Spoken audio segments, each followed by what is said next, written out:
Alexander the Great. Introduction. Welcome everyone. Today, we are going to explore one of the most legendary and dramatic stories in ancient history. This is not only the story of a king or a soldier.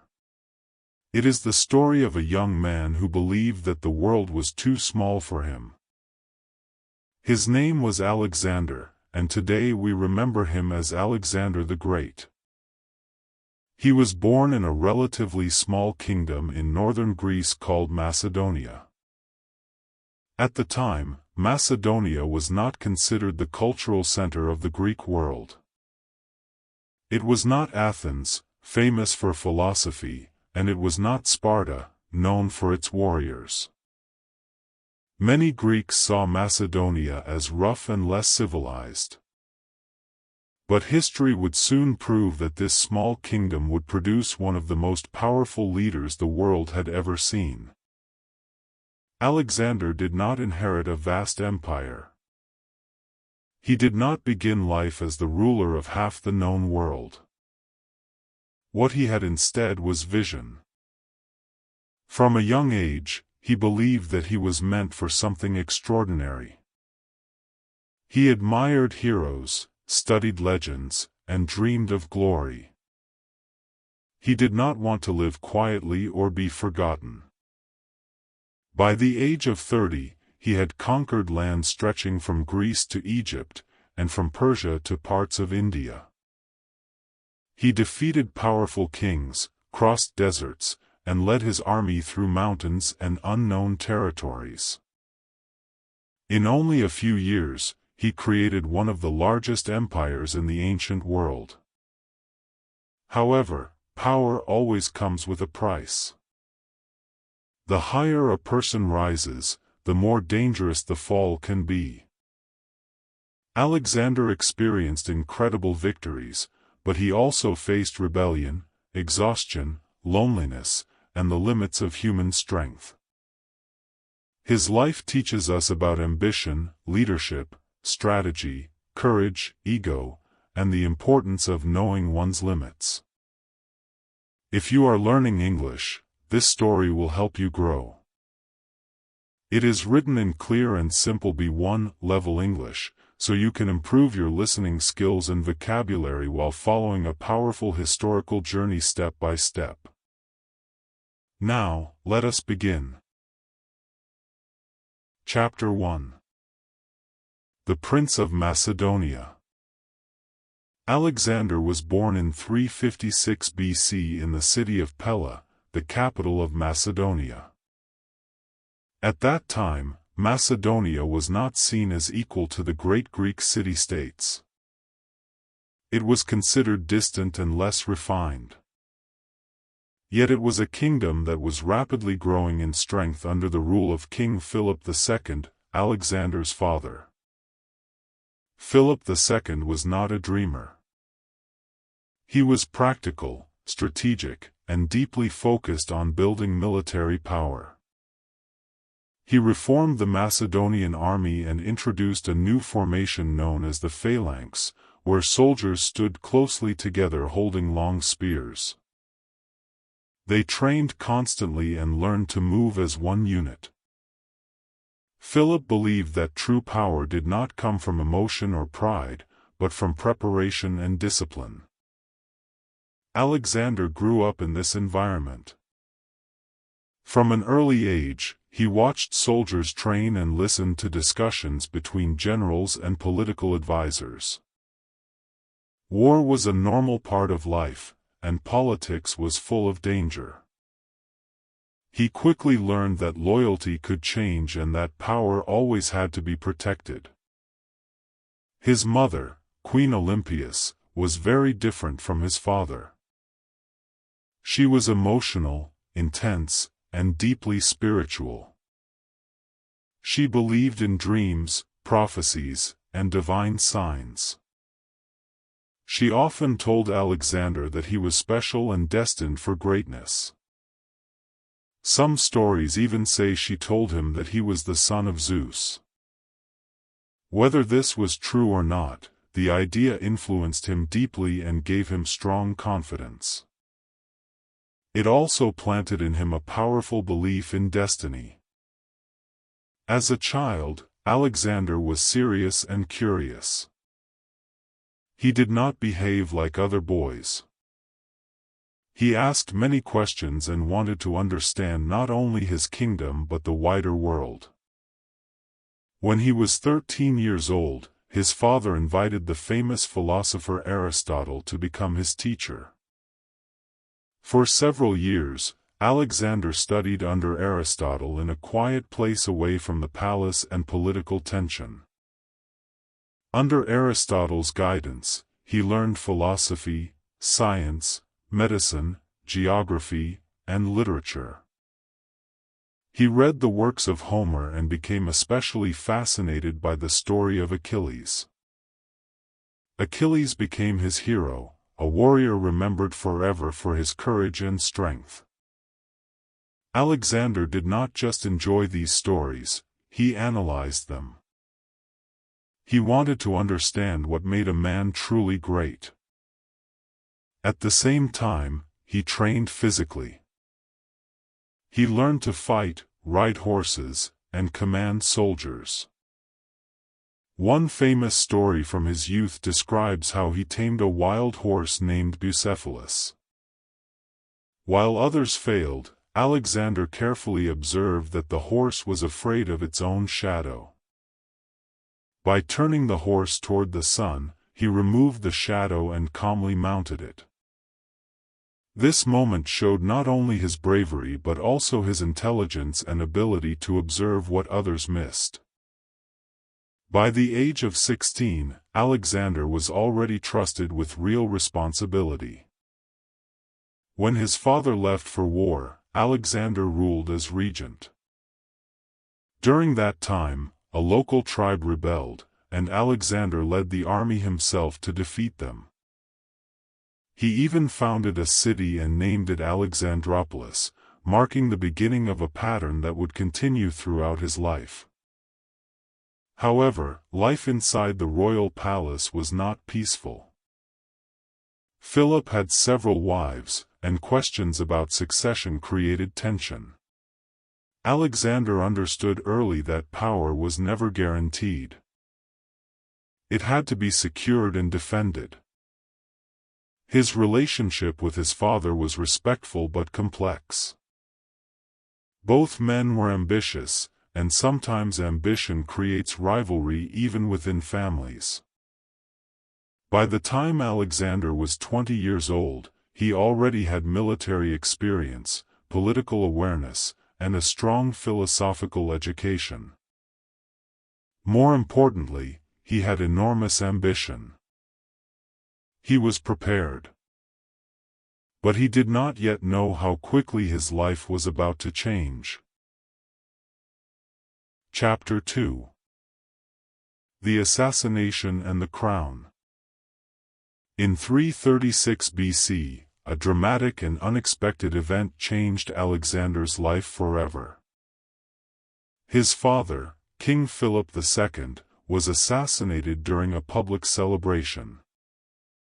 The murder shocked Macedonia.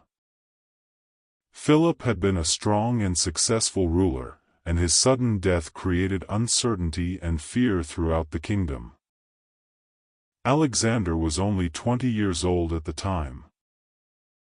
Many people believed he was too young to rule. Some enemies hoped that the Macedonian Empire would collapse without Philip's leadership. Several Greek city-states that had been controlled by Macedonia began to think about rebellion. They believed this was their chance to regain independence. Alexander understood the danger immediately. If he showed weakness, everything his father had built could disappear. So he acted quickly and decisively. First, he secured his position inside Macedonia. In ancient times, becoming king was never simple.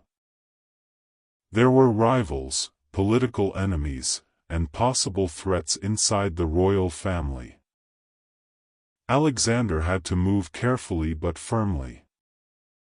He removed potential rivals and made sure that the army supported him.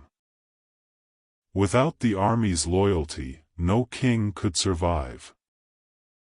Once his position at home was secure, Alexander turned his attention to Greece.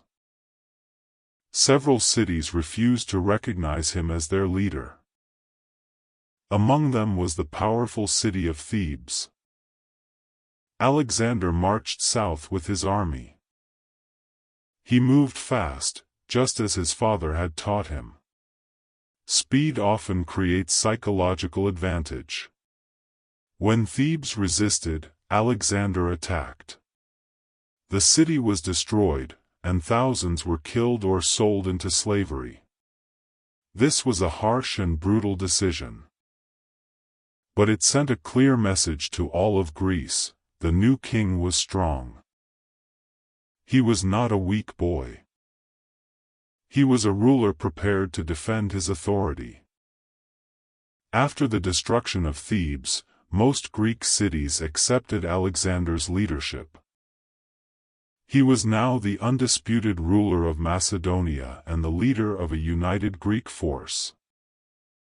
However, Alexander did not want to stop there.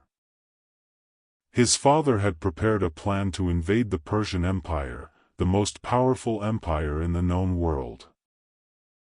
Persia controlled enormous territories across Asia Minor, Egypt, and parts of the Middle East.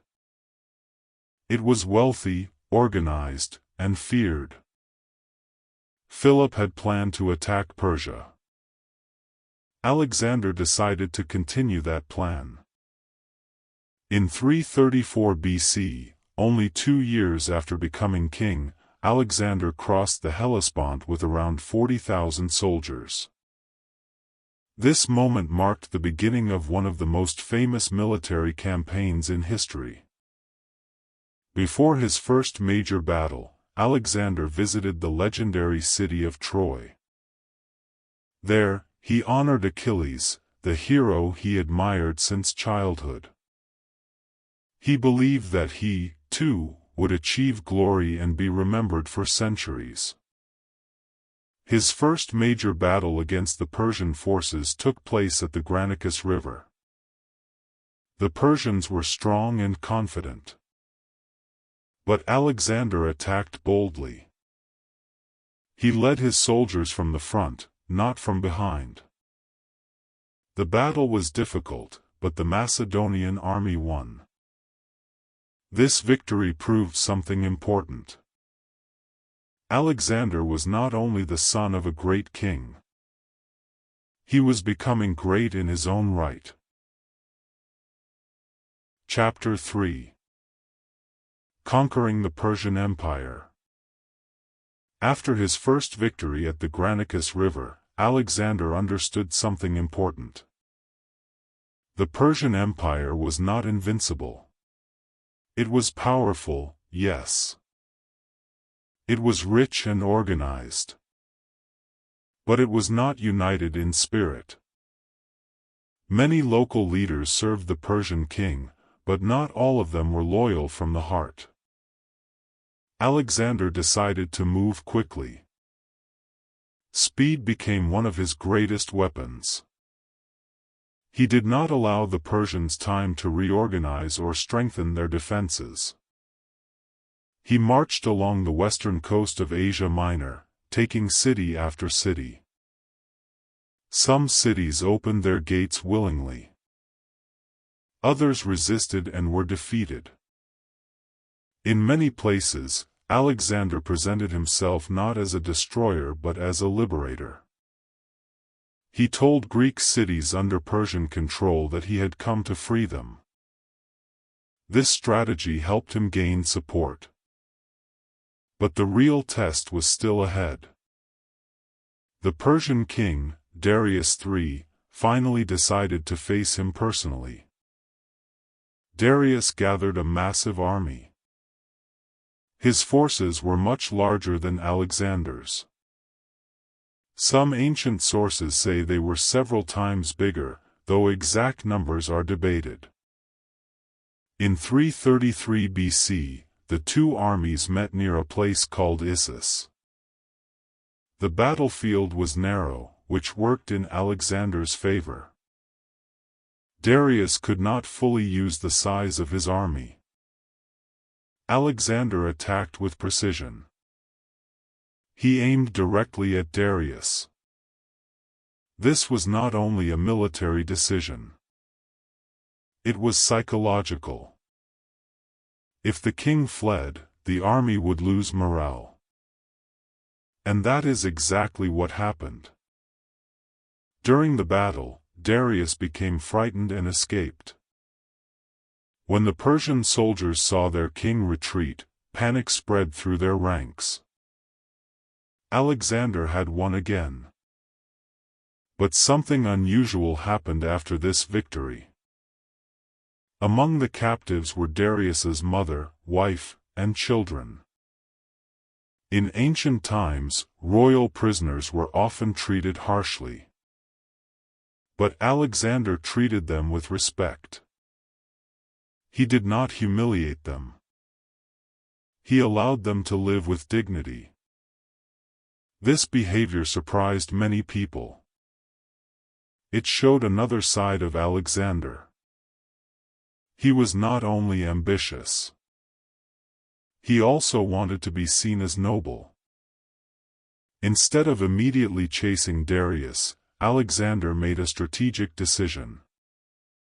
He moved south toward the Mediterranean coast. He understood that controlling ports would weaken Persia's naval power. One of the most difficult sieges of his campaign was the city of Tyre. Tyre was located on an island, protected by strong walls and surrounded by water.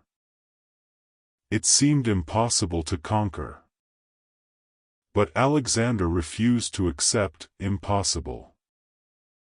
He ordered the construction of a massive causeway, a road built from the mainland to the island. It took months of hard labor. His soldiers faced resistance, attacks, and exhaustion. But eventually, the city fell. This victory proved something about Alexander's character. He did not give up. When faced with a problem, he found a solution, even if it required enormous effort. After Tyre, he continued south to Egypt.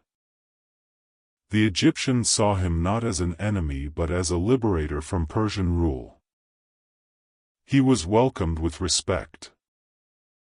In Egypt, Alexander founded a city that would carry his name, Alexandria. This city would later become one of the greatest centers of learning and culture in the ancient world. While in Egypt, Alexander visited the Oracle of Siwa, a sacred religious site in the desert. According to some stories, the priests there greeted him as the son of a god. Whether this was political theater or spiritual belief, it strengthened Alexander's sense of destiny. He now saw himself not just as a king, but as someone chosen by history. After Egypt, Alexander turned east again. He knew that as long as Darius lived, the war was not finished. In 331 BC, the two armies met once more near a place called Gaugamela. This time, the battlefield was wide and open. Darius prepared carefully. He even cleared the land to make it easier for his chariots to move. The Persian army was enormous. But Alexander remained calm. He studied the terrain. He adjusted his formation. He created a flexible strategy. At the right moment, he led a direct charge toward Darius. Again, the Persian king fled. And again, the army collapsed. This battle effectively ended Persian resistance. Soon after, Alexander entered Babylon, one of the richest cities in the world. He was welcomed as a conqueror, but also as a ruler. He did not destroy Babylon. He respected local traditions. He allowed Persian officials to remain in administrative positions. This was new. Most conquerors forced their culture on others. Alexander believed in something different. He believed in integration. He adopted elements of Persian dress and customs. He encouraged marriages between his soldiers and local women.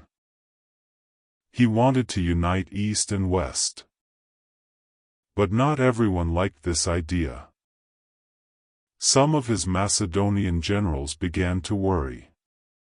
They felt he was becoming too Persian. Alexander was changing. Or perhaps, he was simply becoming what he always believed he was meant to be, ruler of a world without borders. By 330 BC, the Persian Empire had fallen. The young king from Macedonia had achieved what no Greek had achieved before. But he was not satisfied. His ambition still pushed him forward. And his army would soon discover that conquering the world has no clear ending. Chapter 4. Into the Unknown, India and the Limits of Ambition. After the fall of the Persian Empire, many people believed that Alexander would finally stop. He had defeated the greatest power of his time.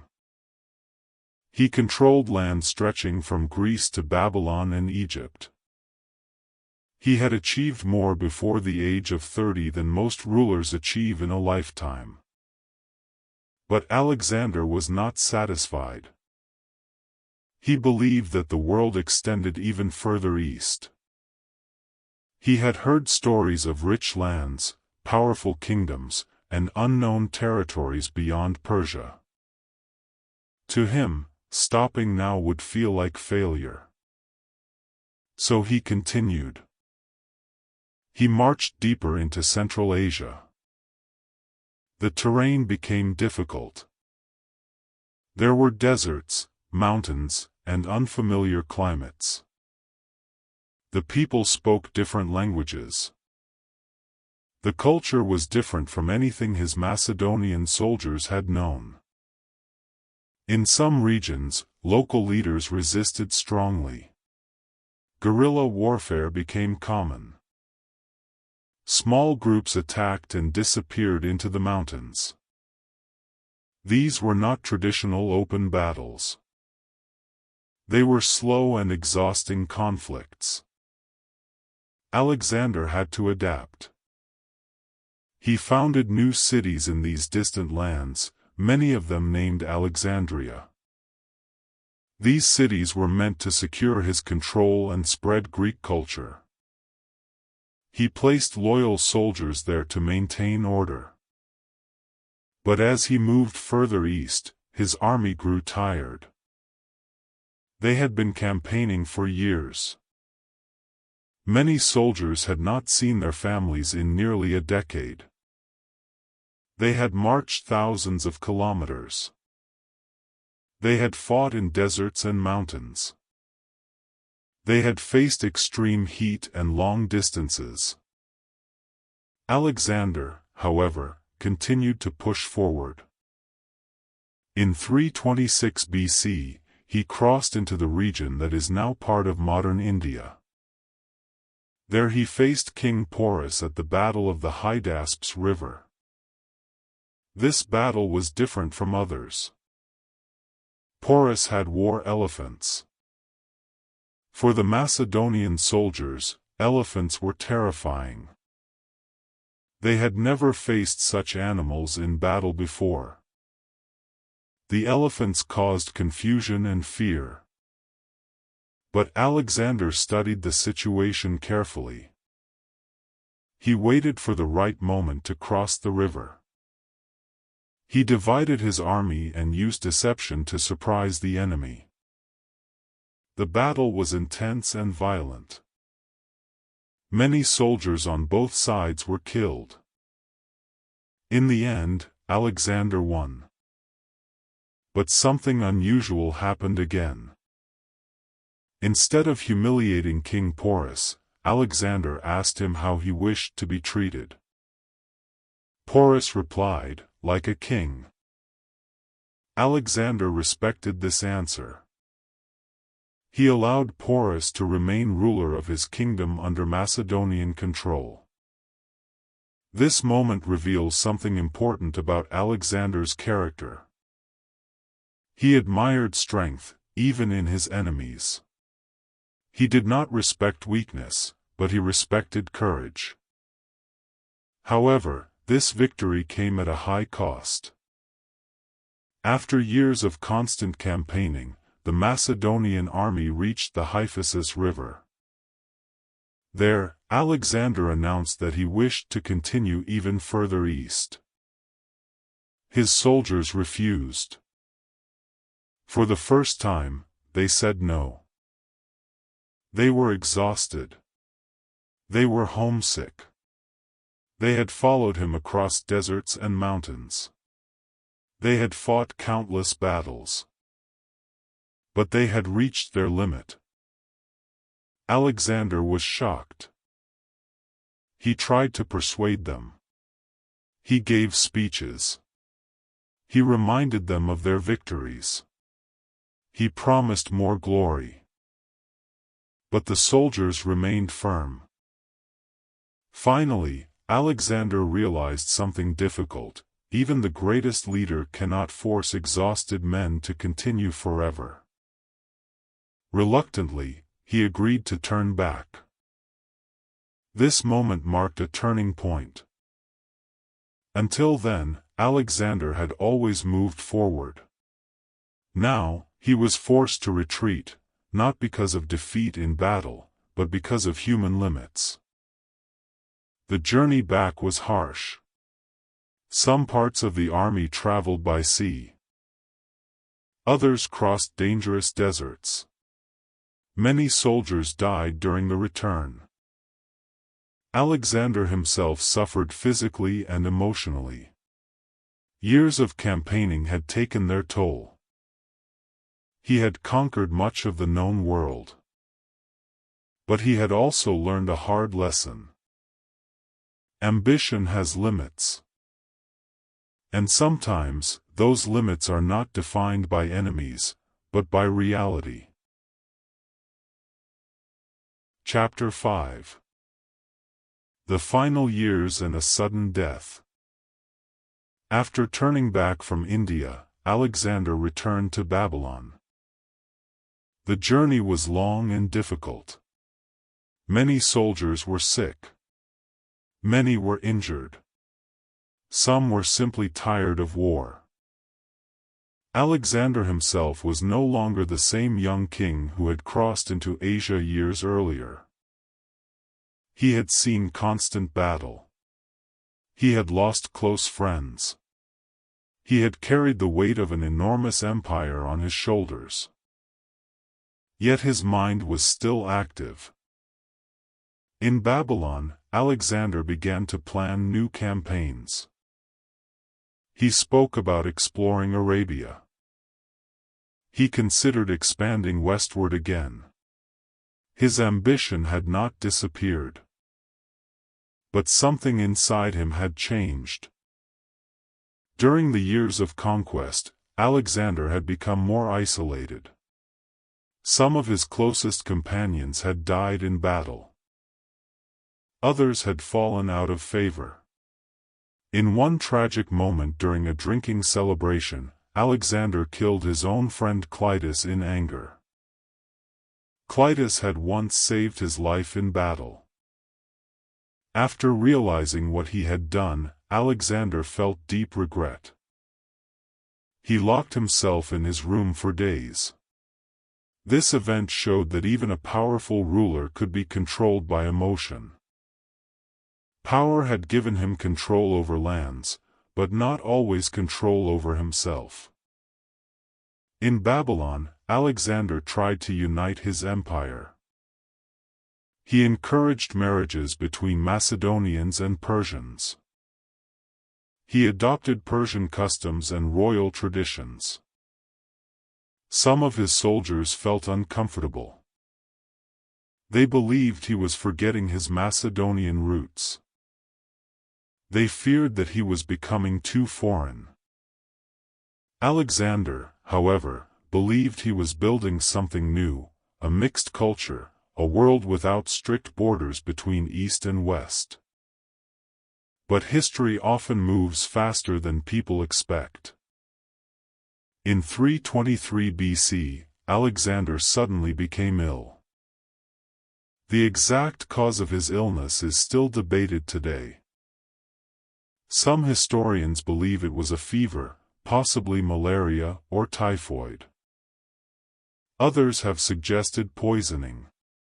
But there is no clear proof. What we do know is that his condition became worse over several days. He grew weak. He could no longer speak clearly. His generals gathered around his bed. He was only 32 years old. According to some sources, when asked who should inherit his empire, Alexander replied, "To the strongest." Whether he truly said this or not, those words reflect the reality that followed. Alexander died in Babylon. His empire, built in just over a decade, suddenly had no clear leader. The news shocked the ancient world. How could a man who seemed unstoppable die so young? He had conquered more territory than almost anyone before him. He had defeated powerful kings. He had crossed deserts and mountains. Yet he could not conquer time. His body was eventually taken to Egypt and placed in a grand tomb. For centuries, people visited his grave. They admired his achievements. But his empire did not survive him. His generals, known as the Diadochi, began to fight among themselves. They divided the empire into separate kingdoms. Instead of unity, there was conflict. Alexander's dream of one great empire under one ruler ended with his death. And yet, his story did not disappear. Because even when political structures fall, ideas remain. Chapter 6. The Legacy of Alexander the Great. When Alexander died, his empire did not remain united. His generals divided it into several kingdoms. Egypt went to Ptolemy. Parts of Asia went to Seleucus. Macedonia and Greece were controlled by other commanders. Politically, the empire broke apart. But culturally, something extraordinary happened. Greek language and culture spread across vast territories, from the Mediterranean Sea to parts of India. This period is known as the Hellenistic Age. In cities founded by Alexander, Greek architecture mixed with Persian traditions. Greek ideas met Eastern philosophy. Trade increased between regions that had once been separated by war and distance. The city of Alexandria in Egypt became one of the greatest centers of learning in the ancient world. It had a famous library where scholars studied science, mathematics, philosophy, and literature. Alexander had not only conquered lands. He had connected civilizations. For centuries after his death, rulers tried to imitate him. Roman generals admired him. Julius Caesar is said to have visited Alexander's tomb and felt sad that he had achieved so little compared to Alexander at the same age. Napoleon Bonaparte also admired him. Alexander became a symbol of ambition, courage, and youthful energy. But his legacy is complex. He brought cultural exchange, but he also brought war. He created cities, but he also destroyed others. He united lands, but only temporarily. History does not see him as simply good or bad. History sees him as powerful. And perhaps that is why we still remember him. Because few people in human history have changed the map of the world so quickly. Few people have influenced both East and West at the same time. Few people have lived so intensely in such a short life.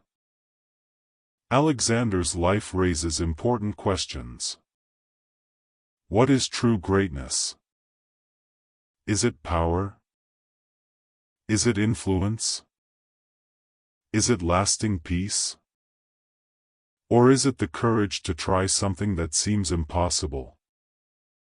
Even today, more than 2,000 years later, we still study his decisions, his strategies, and his personality. And perhaps that is his greatest victory. He defeated time.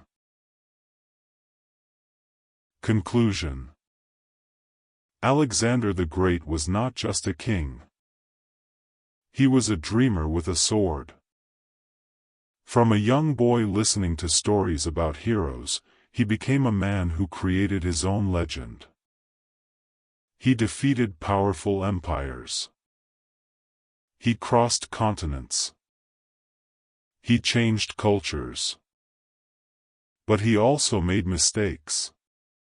He experienced anger, pride, and loss. He pushed himself and others to their limits. His life shows us both the power and the danger of ambition. He reminds us that success requires courage and discipline. But he also reminds us that no one is greater than human limits. Alexander lived only 32 years. Yet in those years, he shaped history. And perhaps the most important lesson is this. Time is short. What we do with it matters. 7 Life Lessons from Alexander the Great. 1. Dream beyond your limits. Alexander believed he could defeat the Persian Empire when others thought it was impossible. Sometimes progress begins with bold imagination. 2. Preparation creates opportunity. He studied under Aristotle. He trained from childhood. His success was not luck, it was preparation meeting opportunity. 3. Lead from the front.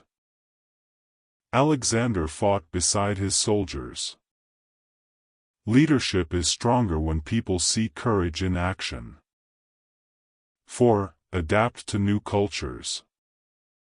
He respected local traditions and tried to unite different peoples. Flexibility creates stronger connections. 5. Control your emotions. His anger led to tragic mistakes, like the death of Clitus. Power without self-control can destroy relationships.